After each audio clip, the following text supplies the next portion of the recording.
bare ee waqooyiga waxaa ku soo qulqulaya qoysas tiro badan oo ay soo barakicisay abaartu waxayna la soo hayaameen xoolahooda intii hadhaaga u noqotay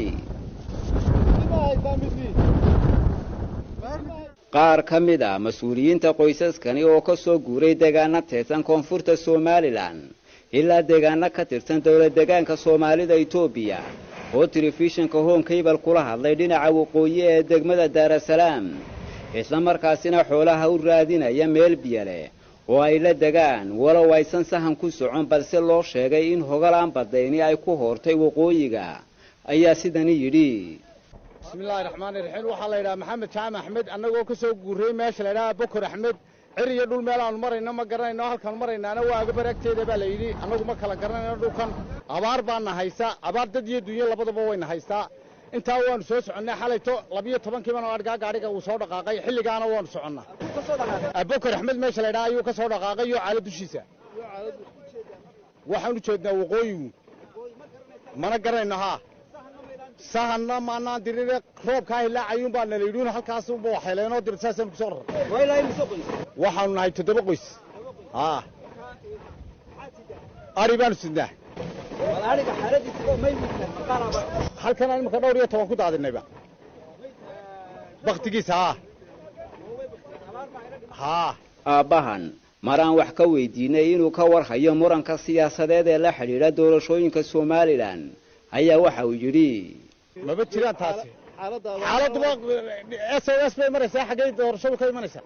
dadkii dooran lahaaba qaxoontibu ku jiraabe abaardad iyo abaar dunya labaduba way dhacan sicir bar bay nagu dhacay magaaladii way gubatay meel wax laga soo qaadaaba ma jireen waxa lagu baaqayaa ummadda haw gurmadaan waxana iska dhigaan duruuftan ka yimi wax noolba ma leeyahay waana deegaanka ugu ballaaran dhulka waxaan soo soconnay 130 xaggaas aanu ka soo soconnay Hargeysa halkan 9 kilomitir weeyaan marka 70 waa 200 kilomitir dhanka kale mid ka mid ah dadka deegaanadani ayaa ka hadlay meelaha ay qoysaskani ka soo hayaameen iyo xaaladda halkani ka jirta anigu deegaanka ayaan ahay deegaankan godka yaalabaan ahay haddii laba beedankeeda leeyahay guriga ilma la yiraahdo karaas la yiraahdo haddii laba guriga uu soconay qoorasheeda leh ilaa iyo horayaasha waxa dhigaya waaraadka dhigaya geelka weynihiisa laba qiyaas karaayo geediga bari ka yimi waa ilaa iyo tuuyo ilaa iyo xarig ilaa laba afle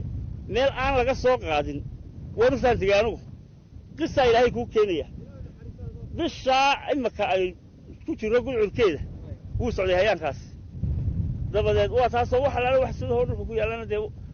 adigu arigu ayuun baa moodmoodaya ilaahay de wax khayr leh ku rajeenaa ilaahay wax khayr leh ku rajeenaa ilaahay baa mid khayr qabayna siin doona oo balaaro lagu kala dugo ummadda caama ayaynu ilaahay ka rajeenaynaa sidaynu uga baranay allahumma salli ala maxamed ilaahu cirka mad khayr qaba ilaahu cirka mad khayr qaba oo mawjido macal barako qaaf laga baro qalin koo soo degdegona ka degdegno khadabaaya ilaahu ma dooran qana noo door ilaahu ma dooran qana noo door allahumma salli ala maxamed arsalna kullu sawada ilaahu ka aqbal آمين تدي آمين تمارك يا رسول الله ربنا في الدنيا حسنة وفي الآخرة حسنة وقنا عذاب النار اللهم صل على أيوة